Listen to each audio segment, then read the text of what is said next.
Ekibuuzo ekiri mu ddiiro kiri kimu kye twagala okutegeera Honorable Lutaaya yalya oba nedda ng'alyani bali ku full figure. Naye mukwano gwange omulungi njagala okukwanirizaako ku Newspack channel asooka subscribinge mukwano ate era obeere nga vidiyo eno ogimpeera like. Katutandikirewo. Ekibuuzo nga bwe nkikuwadde mukwano ekiri mu kubuuzibwa kiri nti ddala ddala Honorable Lutaaya yalya full figure oba nedda. Jjukira nti waliwo olutalo awo olwaliwo ne bavaayo ne balyoka bagamba nti full figure munnange ne Lutaaya mbu beeyagalako. Kaakati full figure avuddeyo olunaku olwaleero n'abeera nga annyonnyola ani yamutuuma erinnya erya full figure na lwaki era mu baayogedde munnange agambye nti Honorable Lutaaya bawa Irene Namatovu mbu ye yali mutuuma katukuwa akatambi. Nze sikyayiga siri wa bulijjo figa tokisusa ndi mulala kiki ekyo Katonda kyeyamba ekinsukumya okubalala gwe tewabuuza bakinze full figure mu ggwanga lino ekirala nze nsinga akabina oba ndaba na ipusi nyingi abazinsinga nga gye bali lwaki tebabatuuma full figure ekinfuula ow'enjawulo erinnya eryo walijja kuki basajja be baali ntuuma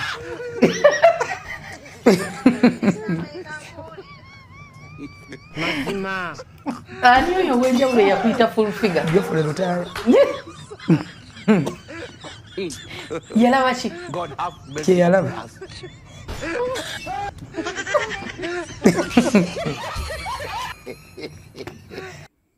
ani oyo ow'enjawulo eyakuyita full figure Geoffrey Lutaaya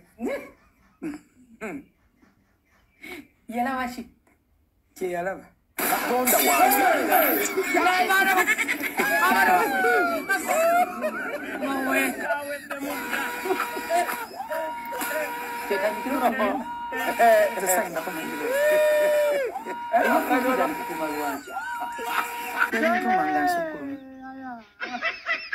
nataliwa mama Namatovu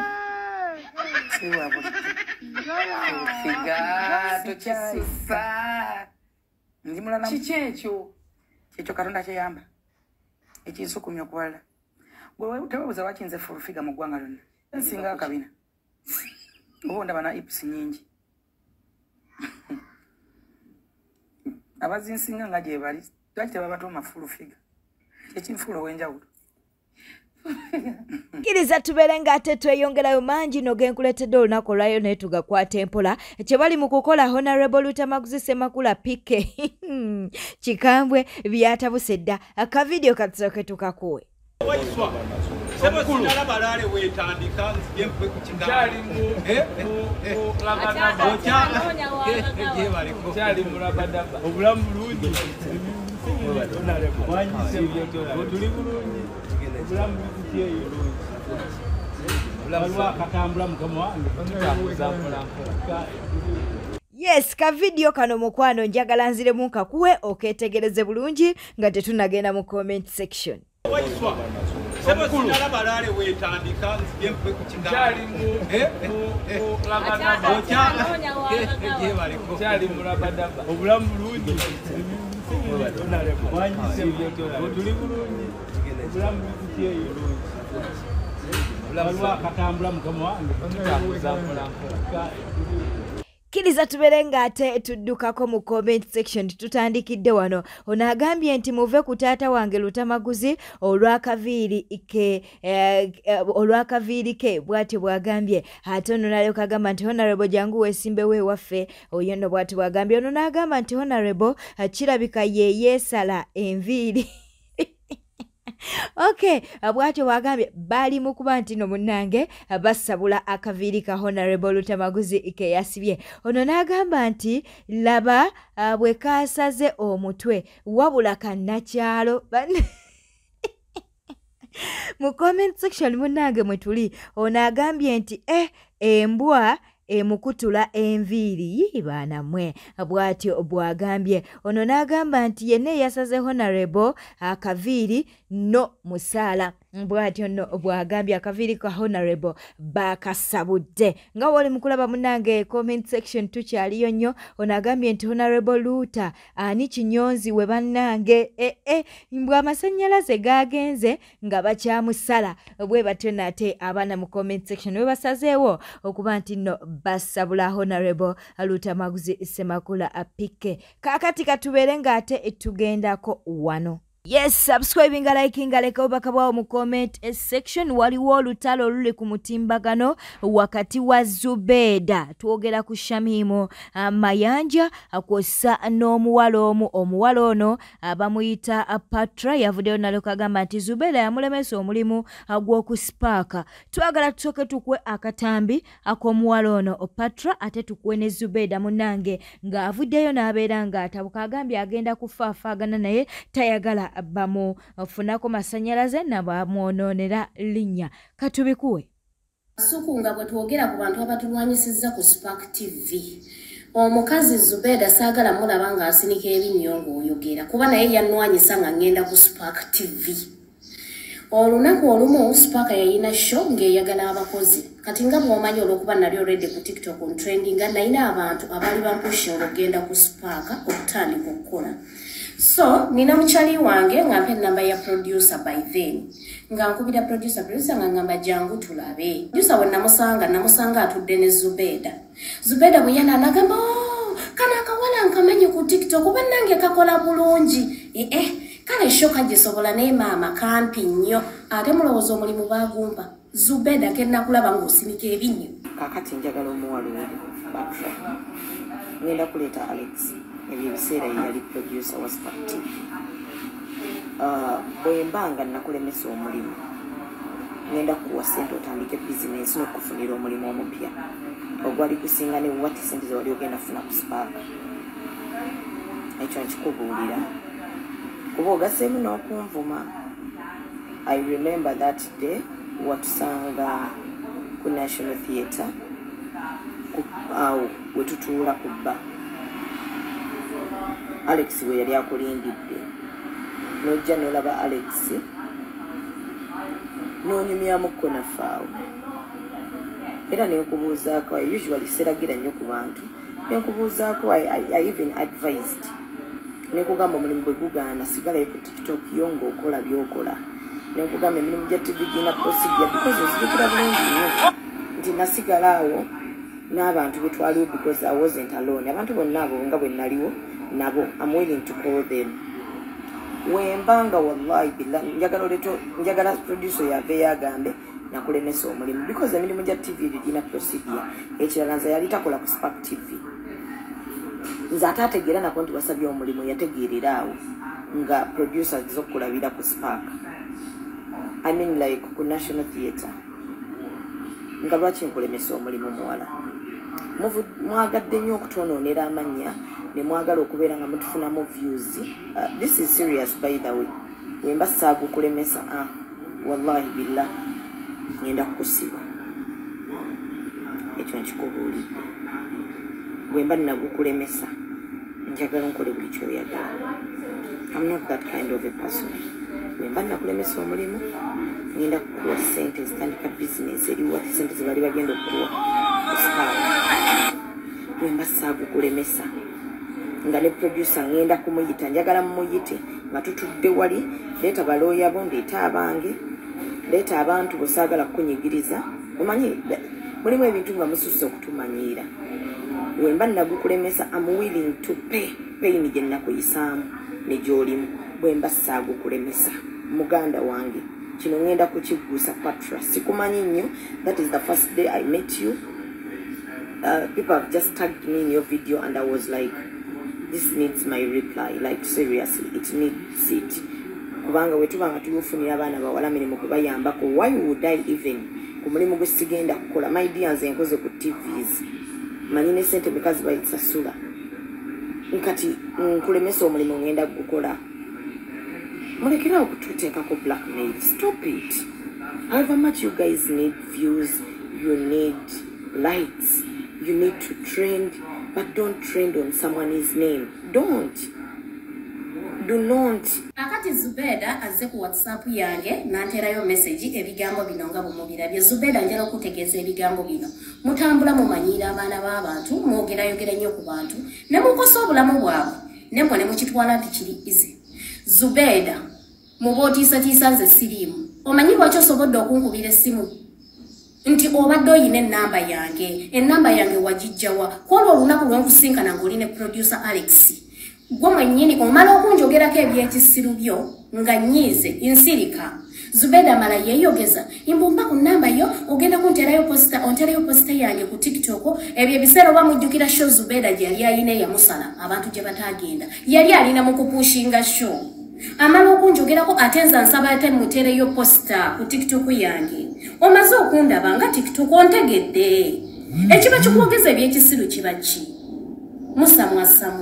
Bayinzawo abatamanyi nsonga lwaki ekintu ekyo kyatukawo. Ebiseera ebyo Zubeda yayina muwala we ng'ayagala bamuweshe ku Supaaka. Omuwala oyo bamumujjukira so yali musiraamu, sijjukira linnya lye. Yali musiraamu nga yeesibye akakaaya. Yakolako video ne trending ng'ayogera oba ku Zahara Toto ng'agamba yatwala application ye ku Sanyuka. Zahara n'agikwata n'agiteeka mu dustbin. Oba yali ayogera ku Zahara Toto bakwa Natalia omu ku abo ababiri. Omuwala oyo Zubeda yali ayagala bamuwesheeyo ku ki? Ku Supaaka. Bwe najja kwe kunjogerako bw'atyo. Ate sawa kakati seba ali mu inbox yange aleekaana Zubeda nze nabadde nno saagala kuyomba. Naye mukwana abaana nsobola obbawa data. Subscribing, liking, atereka obubaka bwawo mu comment section wetweyongerayo munnange oluvannyuma lwa Champagne Festival okuggwa obulungi era nga n'abantu baafuniddwa. Bannayuganda tebaagala mirembe, batandise okuba nti no munnange baagala abantu bano babeere ng'ate beeyawulamu nga balaga ng'omu bw'ataakoze ate omulala bwe yakoze ennyo okusinga omulala. Kaakati no bangi bavuddeyo ku mutima kano nabulako bagamba nti Champagne Festival mbu yandikoze wadde nga Bruno K tagiriimu. Okitegeera bwe batwe batandise okuba nti no bazannya kaadi zaabwe. Kaakati Bruno K bambi avuddeyo n'abaako byatangaaza ku nsonga zino eziri mu kutambuzibwa ku mutimbagano. You people have fought Champagne for a very long time. Live we yatandika tebajja gikola tejja kumalako myezi ebiri giyiseewo tukoze charity tuyambiddeko abantu bwe tukola ebintu ebirungi temubyogerako. Show ya Champagne etuuse tejja kukola ejja basala ejja kukola ki emaze okukola kati munoonyezaayo something to try and confuse us. You're discrediting one of us, you're discrediting me, which is okay. I don't need you people to give me approval, bloggers and media people, YouTubers. I don't need your approval. Effort yange mu Champagne Festival muganda wange Panda yagimanyi. Era agitegeera. Era bw'ogimubuuza agitegeera ne bafaani ba Champagne. Ekitegeera. You may think that I didn't contribute anything or you don't need to give me credit for Champagne Festival, you bloggers, which is okay, but the fans know that we have both fought and worked so hard to make sure that Champagne Festival works. Because the festival had both our names. Singa chatusala singira kati musinga kuvumanzi. Naye kati kikoze munoonye engeri gye mundiscrediting mbalaba. These are the things Dan Flavor was talking about. Industry mafias. For a very long time, when something good happens, muje muchegendereze wawe ekintu ekibi, especially about me. There are so many bloggers going to jump about it. Bruno Kakubi omuntu afunisiza omuntu olubuto, even other musicians. Let it be an achievement. So you people are trying so hard to make me feel bad. But that's not going to happen. I was raised different.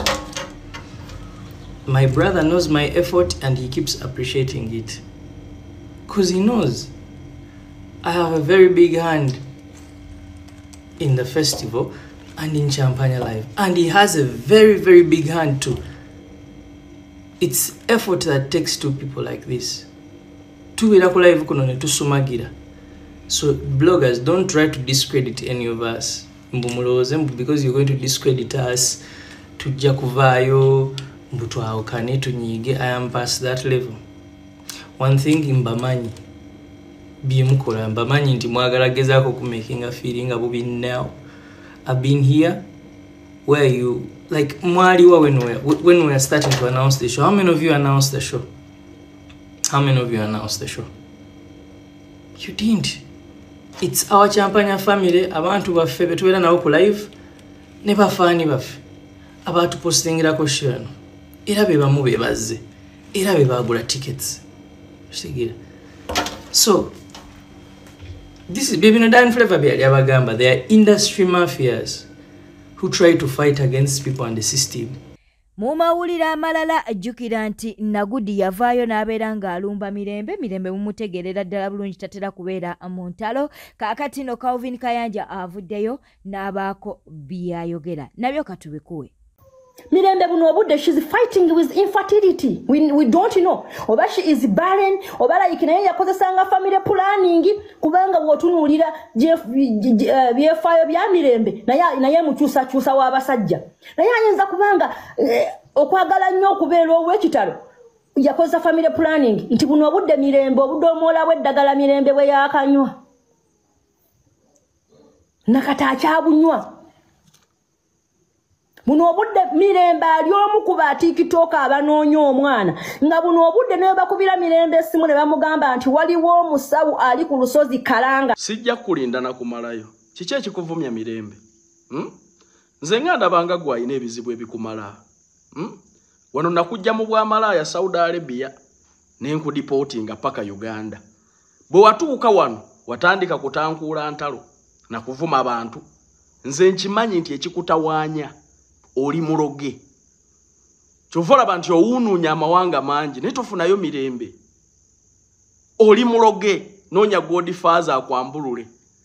Ata ina kwambulula ng'oli bwerere naye onalabika otya maaso ga Godfather ng'obubina bwa bulaka engalo zakukonako ebigere byakukonako wenna olinga akabizika ebitanga. Oyina ebizibu ebikumala wano wasokoolamu embuto misana tuku. Oli ku mwana w'abendi omuwala atudde mu bufumbo bwe eyeekolera bizinensi ye gwe kyabula akuuta kyale mwansi.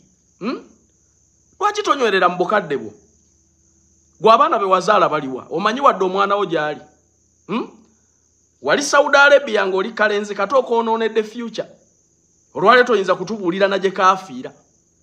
Kavubuka ako kaafa kirwadde kyo.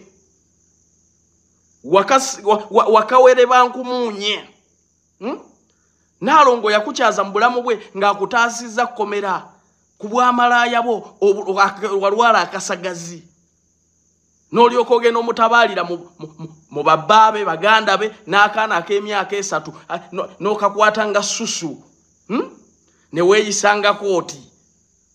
Buli omu yenna buli gw'osemberera buli muntu yenna omuggyako kikolimo. Bw'oteetondera Maama Fiina na Naalongo babakazi bamanye ekituufu ekikuzunza ensi ne Uganda egenda kukulema. Nze nkubuulira gwe nadipotinga okuva e Saudi Arabia nakusowola mu bw'amalaaya. Naye bw'oteetondere bantu abo Maama Fiina Naalongo Kitone ensi eno egenda kukuzunza ne Uganda wano tojja kubeera mu kkomera.